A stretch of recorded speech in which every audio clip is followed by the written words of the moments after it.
Hello, and welcome to the next episode of the Interlocking Loops Flosstube. I'm Angela, your host. It is March 23rd, 2021. It's been a couple weeks since we met.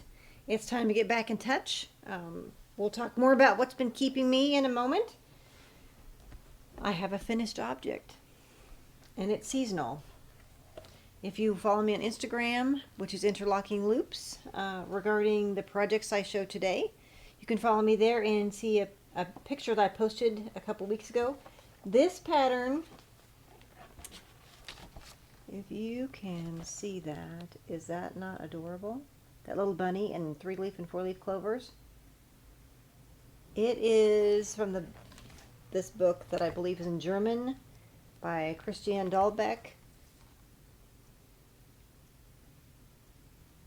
And I believe the French Needle may still have a copy of this book.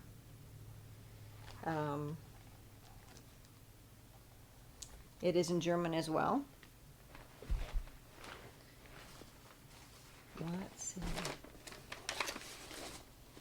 I kind of fangirled a little bit because on my Instagram I posted a picture of it, and the designer commented on it, so in a positive fashion.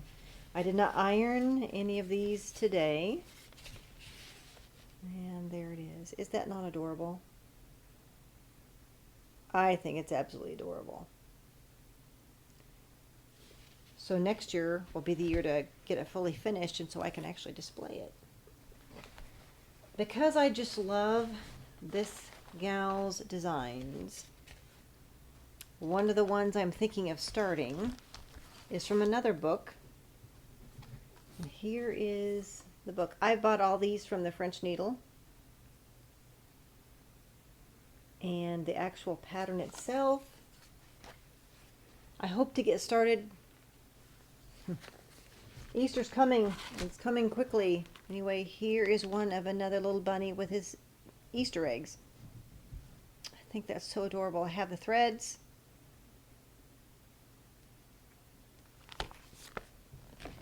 I love that. Another thing I'm thinking of starting is Little House Needleworks Spring ABCs. If you remember, I did the, how well you can kind of see that. I did the winter one already. This is the spring. Since it is like the third day of spring by now.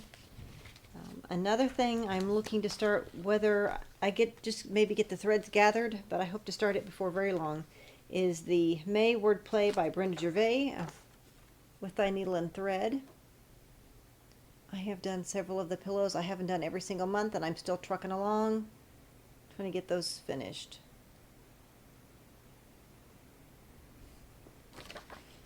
And the last one I kind of have the itch to do is Sing of Song of Seasons. It's in the Loose Feather series of Blackbird Designs. I believe it's number 5. And it has blues and greens in it. I say that because, if you remember, I think I mentioned that there was another pattern that's in some blues and greens. It was my inspiration piece for my new living room furniture. And this is Indigo Lane by Brenda Gervais, and it has a lot of taupe in there as well, and that's the color of my actual couch and love seat. It's raining very hard here. We're having a bit of a thunderstorm, so hopefully you don't end up hearing this, but I am not too far from the window. So let's look at how far I'm done on this. So this Indigo Lane I started some time ago. Hadn't worked on it a whole lot, but did get back to that after I finished the little bunny with all the 3-leaf clovers. This is in an 18 count linen by Picture This Plus. It's an Ada.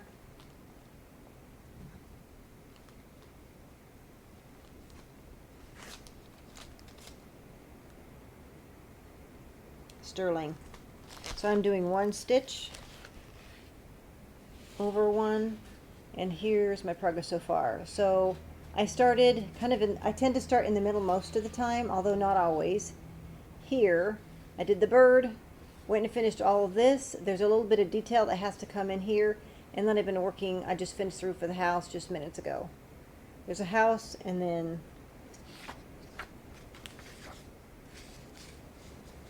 there's some more motifs. So I'm really excited about it. I just love it. I love it. Love it, love it, love it. And I thought this Sing a Song of Seasons with its blues and greens is reminiscent of the same colors as in the Brenda Gervais one. So I thought I wanted to maybe start that next. I don't have the flosses for that, but that's easy enough for me to get. So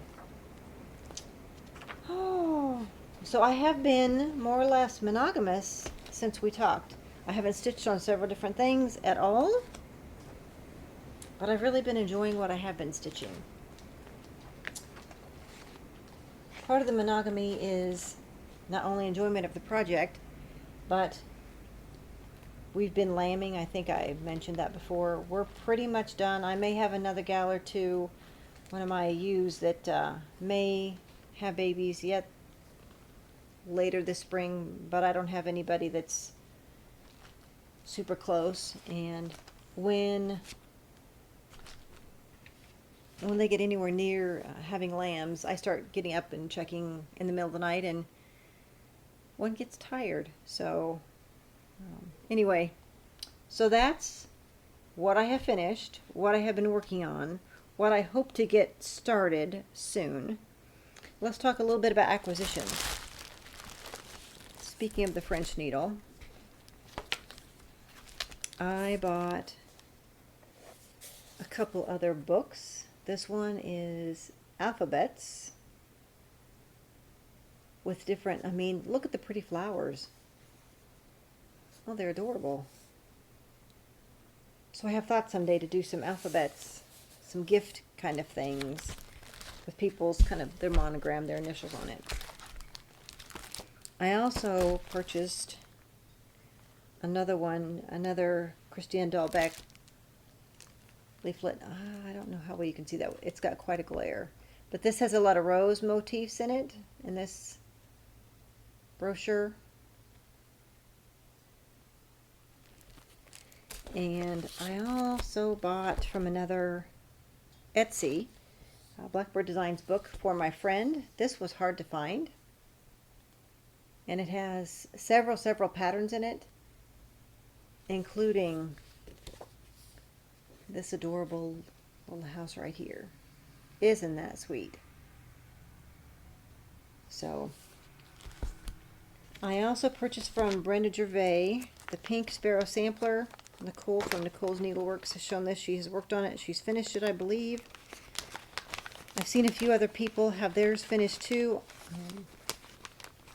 And eventually I would like to stitch this as well, if I can get it out of the really shiny wrapper. Here we go.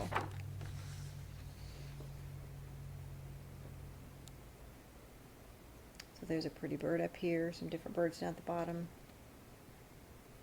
That's the Pink Sparrow sampler by With That Needle and Thread. You can get that off of her online stitches store. That's where I was able to find it. And I think the only thing I purchased from Market this year at this point has been Hannah Ann Wallace 1850 sampler, also by With Thy Needle and Thread. And I'm sure most of you that have been watching Flosstubes have been seeing this one. So I like the colors, I like the bird, I like the flowers. It's not to like about it. So okay, so let's talk a little bit about other craft things I've been working on. I have been working on a hat. Those of you that are knitters, I've been working on a pattern by Tin Can Knits, the barley hat. I don't know how well you can kind of see that from here. It has a textured portion on the hat to give you a little more interest. I've knit several of these. And I had some wool I bought at Simply Socks Yarn Company a few years ago. And I'm getting ready to decrease for the top of the hat. I don't know if you can see the stitch markers there, but that's what they're put in for. And there's the knitted section, and there's the textured section. So it's really a fairly easy hat to do, which is probably why I've made several of them. But it's really fun and it goes fast. So I'm using a worsted weight wool for this, and Tin Can Knits patterns come in lots of sizes. They have done an excellent job with that. This one comes anywhere from a baby, toddler, child, adult, small, medium, and large sizes. Fitting head circumference 16 inches all through 23 inches. So they're very versatile and can work for lots and lots of people. Let's see. I think I talked about spinning some Nest Fiber Studio and the Merrymaking colorway. It's Rambouillet. I may have mentioned before, my sheep are Rambouillet and Columbia's, and I finally finished all the spinning, and I have it done. It's a 2-ply, primarily DK to a little bit of sport weight. It does vary a little bit with hand spun, especially my hand spun, but I think these colors are gorgeous. This last one I applied with a little bit of white that I had left over of mine to finish up the bobbin. So I spun it on my Ashford Traveler, the singles, and then applied them on my matchless because the matchless bobbins are bigger, so I end up making fewer hanks, but I tried to cram as much on as I could. I love both of those wheels, and I really enjoy the colors in this. Isn't that pink pretty? Ooh la la. I think it reminds me of the Hannah Ann Wallace sampler with her pinks. Can you see that? Definitely. Okay, then the next fiber I plan on spinning is from Three Waters Farm, the Sleepy Treetops. It's a merino wool top, and it's in blues and greens.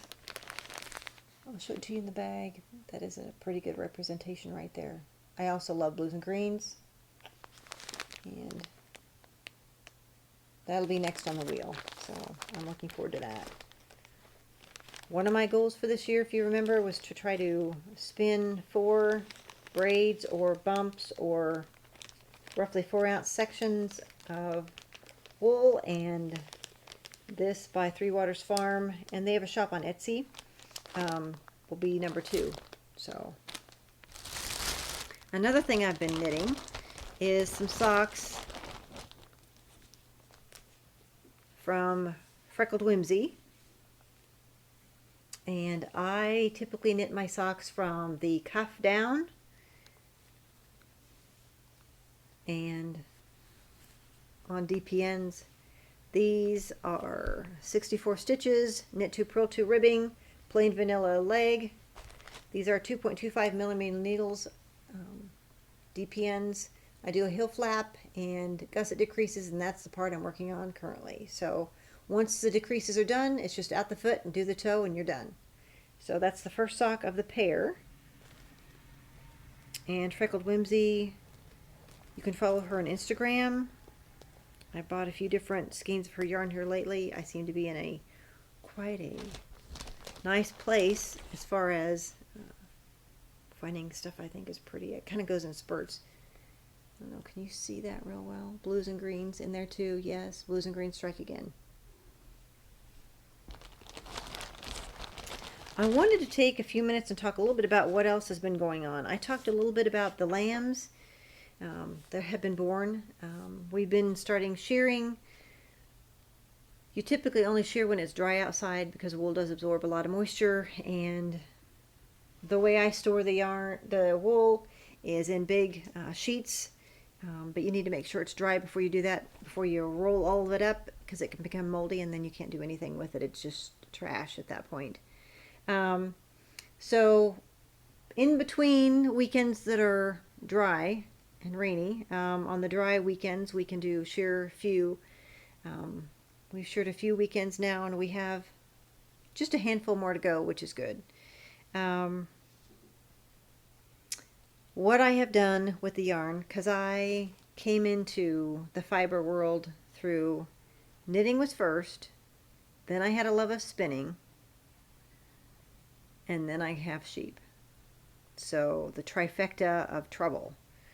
And what that means is I take the fleece, I skirt all the dirty parts, the stuff that has a lot of vegetable matter.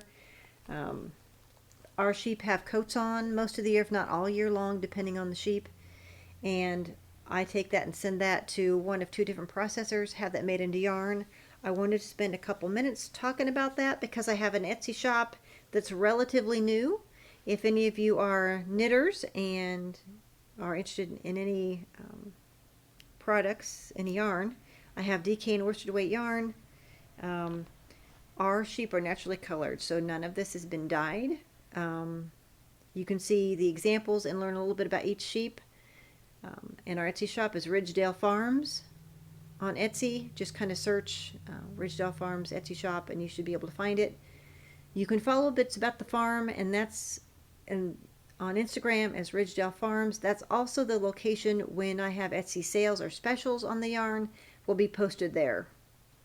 So if you want to follow us on Instagram as Ridgedale Farms, that would be great. You'll see, I think I have several pictures. Right now they're all of sheep's. One is of my baby goats, so which are adorable too. So I just wanted to show a little bit about the yarn that we have.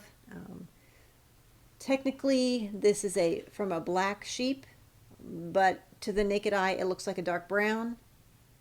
And this is from a sheep that has black and white, so it comes in heathered gray.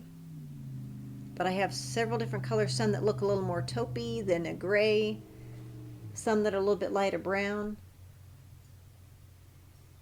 That's probably pretty close to the real color of the brown anyway. So I encourage you, if you at all are interested, please check us out. And the yarn's really soft. Like I said, it's Columbia and Merino, or Columbia and Rambouillet, and Rambouillet is the Spanish version of Merino, or French version of Merino. Anyway, it's very soft stuff, next to skin for sure. All right, enough for that public service announcement about the shop. So let's talk a little bit about what else has been happening around here. My son had a car accident about 2 weeks ago, totaled out his car. He was fine. Everybody else was fine. We've since purchased him another vehicle, and he'll be coming up on a plane this weekend to come pick it up and drive it back to Tennessee. He's landed a summer paid position as technical director, which is something, it's kind of like a paid internship-ish kind of thing that he needs to fulfill to be able to graduate. He's got one more year of school and then he's done. Our daughter will be graduating, and we've been talking in the last 24 hours. My sister-in-law is going to do me a wonderful service and open up her yard for us to do a cookout for her graduation, which is wonderful. I'm still trying to figure out. We don't know. This college doesn't know yet. They're limiting how many tickets each kid has for how many people can actually attend the graduation. And we don't know yet how many that will be, if it's going to be 2, if it's going to be 4, or what.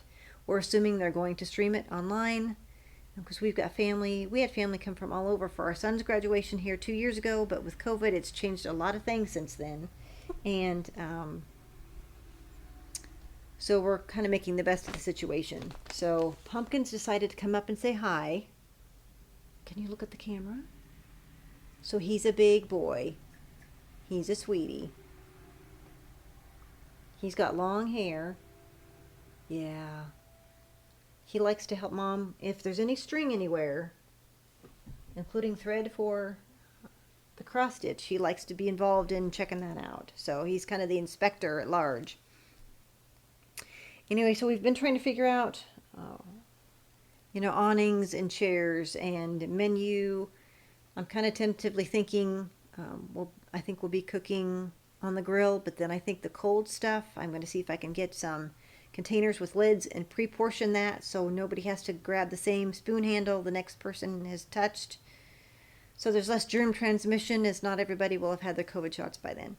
So it's a lot of thinking to do that. And, I couldn't sleep very well last night because I was wound up about it. But that's kind of my MO. Trying to plan the menu. Thinking about, what if the weather is not good? Trying to figure out the awning, the chairs, the tables, the decorations. It's kind of exciting, but also kind of a little bit stressful. So her graduation is early in May, and she has been accepted to a graduate school in Wisconsin, and they have small but prestigious classes, and she's very excited. She'll be going for a master's degree initially, and it may be that she goes on for a PhD or not. It's hard to say, but that's exciting. So we're kind of starting to look around a little bit about apartments and seeing what things are like and all that. So that's exciting too. So all those things are wonderful and happening around here. It's just been very busy. We've got the greenhouse, part of it's planted. We've got stuff coming up in there, which is exciting. The kale, the lettuce, we've got some peas coming up. I just love seeing that kind of stuff. The green, I know it's kind of early. We had a short bout of weather in the 70s for a few days, and that spoiled us because normally that is not the kind of weather we have in March. But I try and have a good attitude as I'm watching the rain out the window. I don't really care for the mud so much, but I do know that the next few warm days we have after this rain, things will really green up. My lilac has some nice buds on it. The leaves are not out on the trees, but you can tell they're budding, so it's exciting. So that's it for this episode, and hopefully we'll get together again in the next couple weeks. I hope everyone's doing well at your place. Happy crafting. Bye-bye.